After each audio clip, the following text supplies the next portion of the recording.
네, 이번 시간에는 크로스 사이트 스크립팅이라고 하는 이 공격 기법에 대해서 알아보겠습니다. 줄여서 액세스라고 하고 우리말로 번역하면 이 사이트 간의 스크립팅이라고 할 수가 있는데요. 자, 크로스 사이트 스크립팅이라고 하는 것은 이 사용자가 입력한 정보, 이를테면 누군가가 입력한 댓글이나 이런 정보들이죠.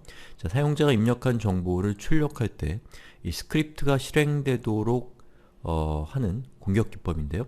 여기서 실행되는 이 스크립트는 주로 자바스크립트고, 자바스크립트가 실행이 될 때 사용자의 프라이빗한 데이터, 이를테면 현재 로그인되어 있는 사용자의 쿠키 정보를 이 공격자의 사이트로 전송을 한다든지, 아니면 사용자가 의도하지 않은 행동, 이를테면 어떤 글을 지운다든지 또는 어떤 결제가 이루어진다든지 이런 것들을 이 사용자의 계정으로 이 동작하도록 하는 그런 기법이 이제 크로스 사이트 스크립팅이라고 하는 겁니다.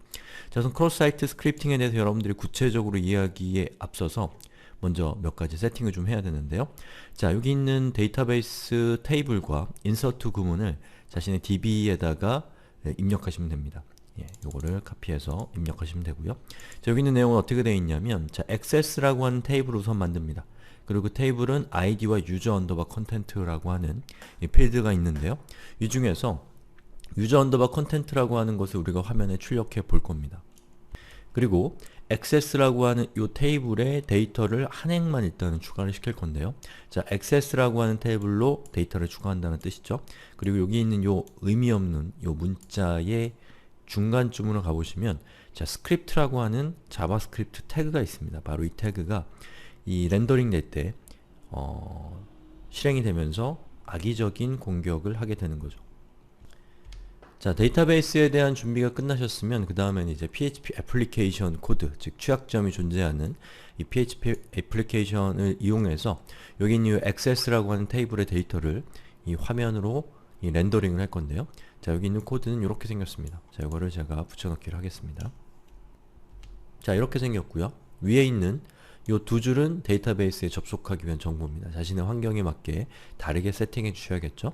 자, 그 다음에 MySQL 쿼리로 select 별표 from XSS where id는 1 이라고 하는 이 SQL문을 작성을 했죠.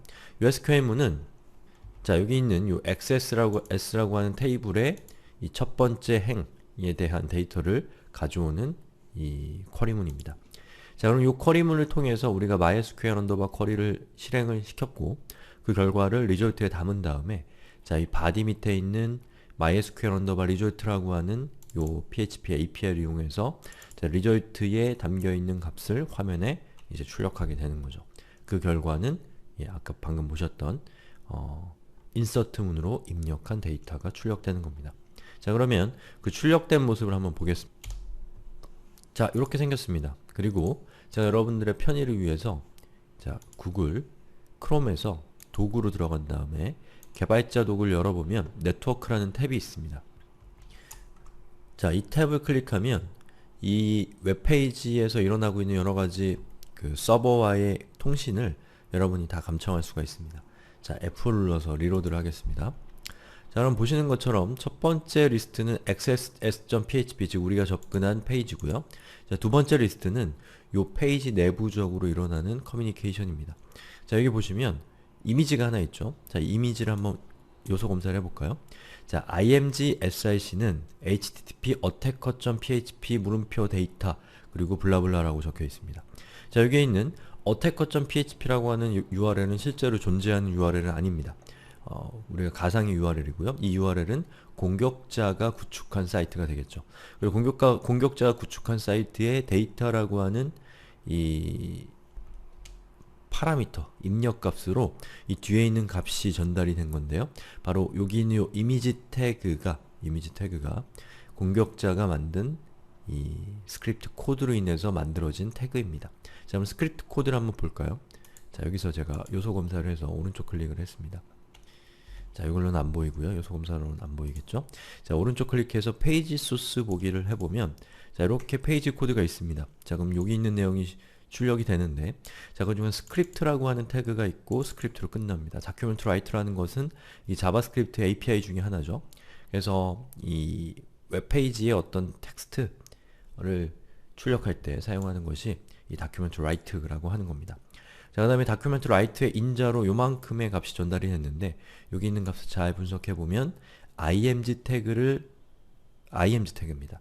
그리고 이 img 태그를 자바스크립트로 동적으로 만들어주면서 자 보시면 attacker.php의 데이터 파라미터로 escape 그리고 document.cookie라고 하는 이 현재 브라우저를 보고 있는 사용자의 쿠키 값을 escaping, 인코딩을 해서 그것을 attacker.php, 즉 공격자가 구축한 사이트로 데이터라고 하는 이름으로 전송을 한 거죠. 자, 그러면 요거는 이 attacker가 여기에다가 데이터를 입력한 상태에서 이 공격자가 직접 접속한 경우에는 어차피 자기 자신의 쿠키이기 때문에 아무런 의미가 없습니다. 하지만 예를 들면 댓글을 한번 상정해보죠. A라고 하는 공격자가 댓글을 작성을 했습니다. 그리고 B라고 하는 희생자가 그 A라는 공격자가 댓글을 작성한 사이트에 방문을 했어요. 그러면 A라는 공격자가 입력해 놓은 스크립트가 실행이 되면서 B라고 하는 희생자가 가지고 있는 쿠키 값과 같은 이 프라이빗한 데이터를 공격자의 사이트인 attacker.php로 전송을 할 수가 있게 되는 겁니다.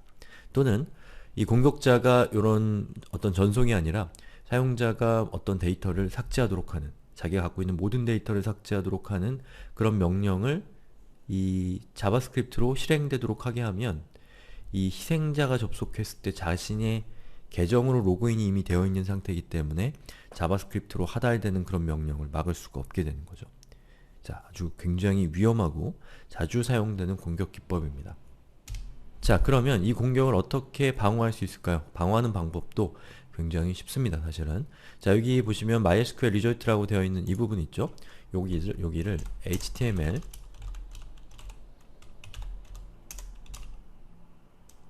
스페셜 캐릭스라고 하는 PHP에서 제공하는 이 API를 이용해서 감싸주면 자, 여기 있는 MySQL result를 통해서 만들어진 데이터가 HTML 스페셜 캐릭스라고 하는 이 API로 만나면서 변형되게 됩니다. 어떻게 변형되는지를 한번 보면 자, 지금 제가 기존의 페이지를 열었고요. 이 페이지를 새로운 탭에서 열어보겠습니다. 자, 이렇게 열었어요. 자, 그러면 어떤 차이가 있는지를 한번 볼게요.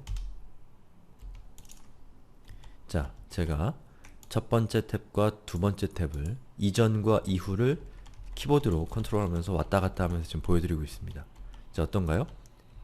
자, 여기 보시면 자, 스크립트라고 되어 있는 이 부분이 자, 보시는 것처럼 lt 세미콜론 스크립트 그리고 앰퍼샌드 gt 세미콜론이라고 되어 있습니다. 그리고 document.write 그리고 이렇게 괄호 열리고 기타 등등 복잡한 형태로 텍스트가 변경이 됐죠.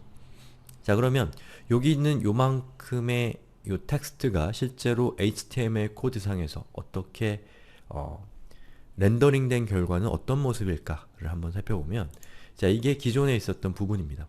자, 여기 보시면 이미지를 호출하고 있는 부분에서 이 이미지가 깨졌다 라고 하는 이런 아이콘이 출력되고 있는 것을 볼 수가 있죠. 자, 그럼 제가 이거를 새로 새 탭으로 이 방금 보셨던 페이지를 열어보겠습니다.